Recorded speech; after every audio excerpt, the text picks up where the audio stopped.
right, what's going on? Welcome back to Insight with Irv. My name is Irv, right? It's right in the name, but I want to get right into this episode because it's one that I've been getting a lot of messages about, both from startups as well as entrepreneurs that just kind of been in the game for a minute. So if you are a startup, it is day one in business, or you're aspiring entrepreneur and you put your 2 weeks notice into your business and now you're transitioning and you're wondering, okay, I need something tangible that I can use to grow my brand, grow my business, and make more money, right? If not, I'm gonna be in the streets homeless. Well, not necessarily that serious, but you know what I mean. Or maybe you're someone that's been in the game for some time and you're just looking for something fresh. You're looking for something different and you wanna try something new that's gonna help catapult you to that next place. Well, that's you. I have a specific message because I think that the same way that it helped me out, it's going to help you out.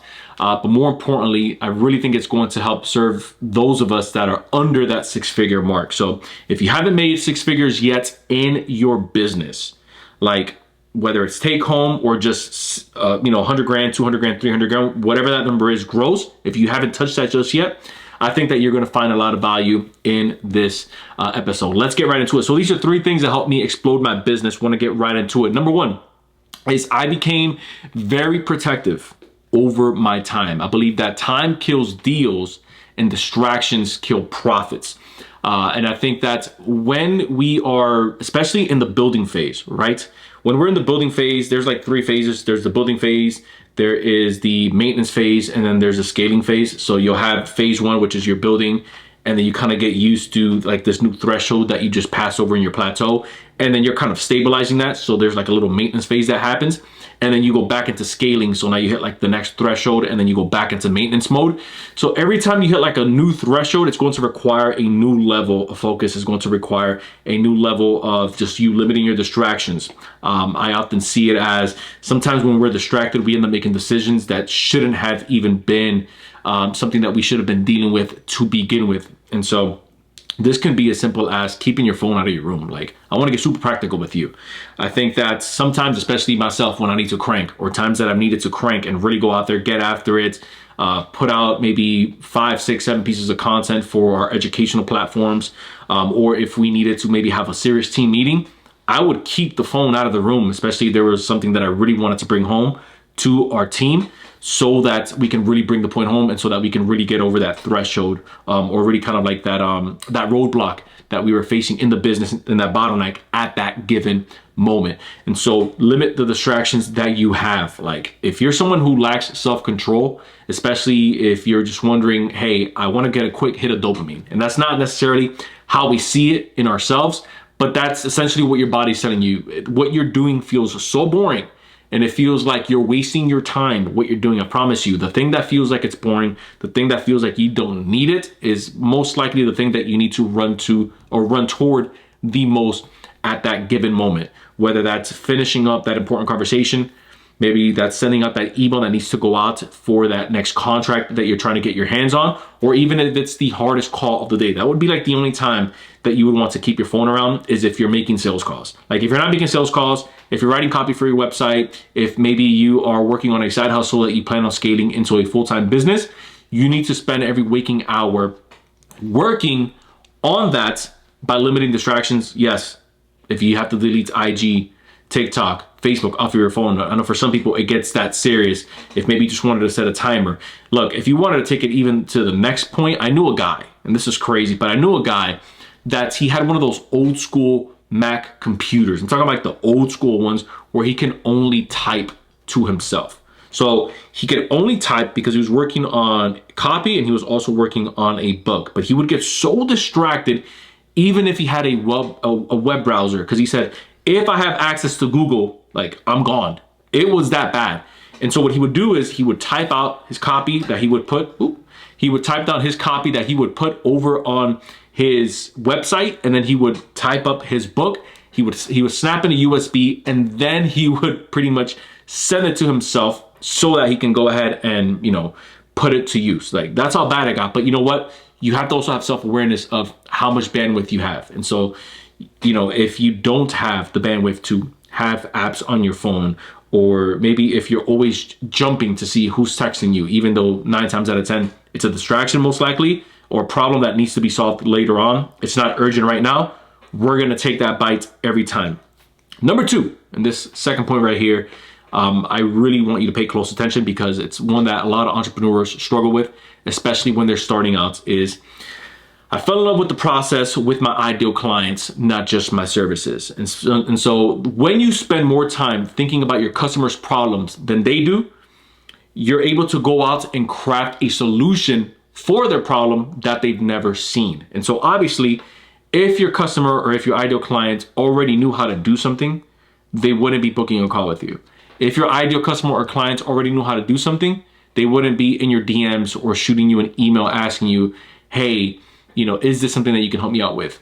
You want to focus not just on your product, because the product is really a byproduct of how well you understand your client, your customer, the consumer. However you want to refer to them as, just know that there is a human on the other side of that problem. And so the way that I usually think of this in my own business, which was like an aha moment that I had when I first started helping people build out their business credit, was I was kind of struggling with, well, business credit is one of those things. Is it really, am I really passionate about this? Is it something that, I, feel good about, because there's so many misnomers about credit where people say, well, no one should be using credit because the banks always get the last laugh, right? But then there's other sides of it. Well, if that's the case, then just about every business is going to get, quote unquote, its last laugh because it's all about balance. And so if you go to a restaurant one too many times, you may not necessarily have the healthiest diet, obviously, depending on your meal selection, right? So it's all about balance, which is how I start to shape the way that I think about credit, business credit, personal credit, especially myself being someone that I struggled with getting access to even renting a property just because my credit was in shambles. I've told this story a couple times, and I'll kind of give it to you quickly here.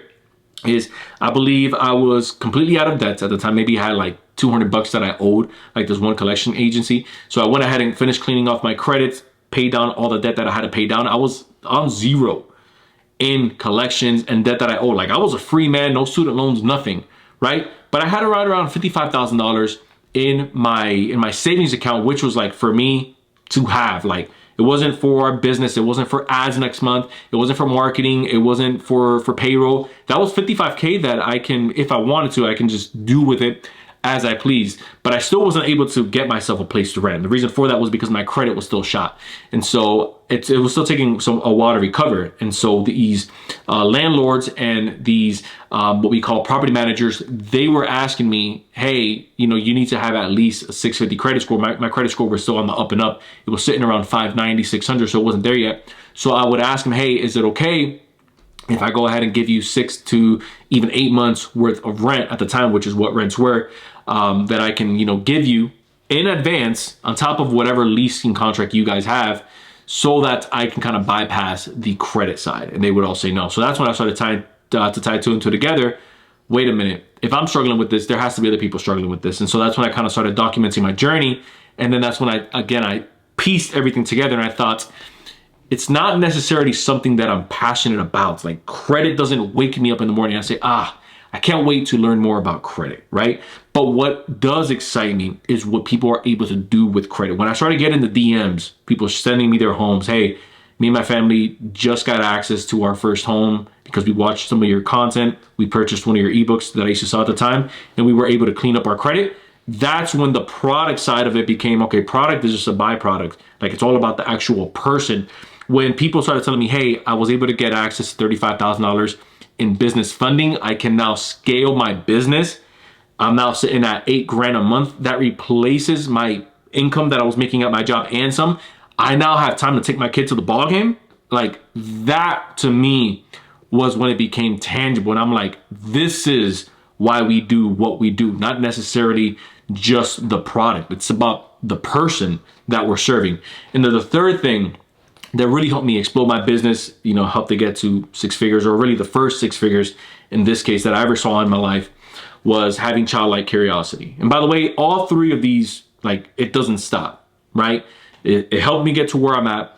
I hope that it serves you, but I continue to use them even now in my journey to continue to continuing to build where we're headed. So childlike curiosity is a third one. And this is when you constantly look to find what, why, how and when something in your industry works, whether it's a new technique, technology, or system. And then you go out and you actually try. Like when you find out what's working, how something's working, when it's working, why it's working, we then go out and we apply the most important piece. We then try it. So if there's like a new system, a new app that's maybe helping someone generate more leads faster at a lower rate, maybe lower cost, that may be something that you want to investigate.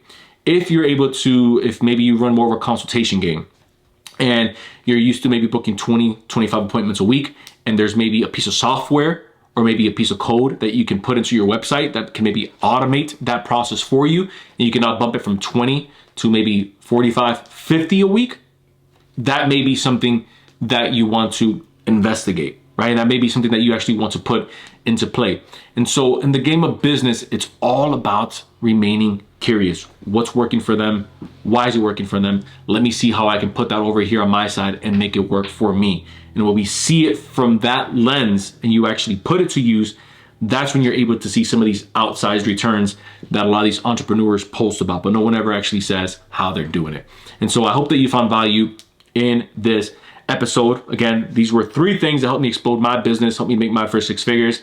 Whether you've been in business for some time, it's your maybe 5th, 6th, 7th year in business and you're still not there yet, or if maybe it's day 1, month 1 that you're starting to get into business, these are things that you want to apply. You don't necessarily have to apply them all at once. Maybe you can apply one of them, see how it works for you, and then obviously make it your own. But as always, if you found value in this content, consider hitting the subscribe button down below, depending on where you're watching, whether it's on YouTube or if you're watching on one of these podcast channels, whether it's Apple or Spotify.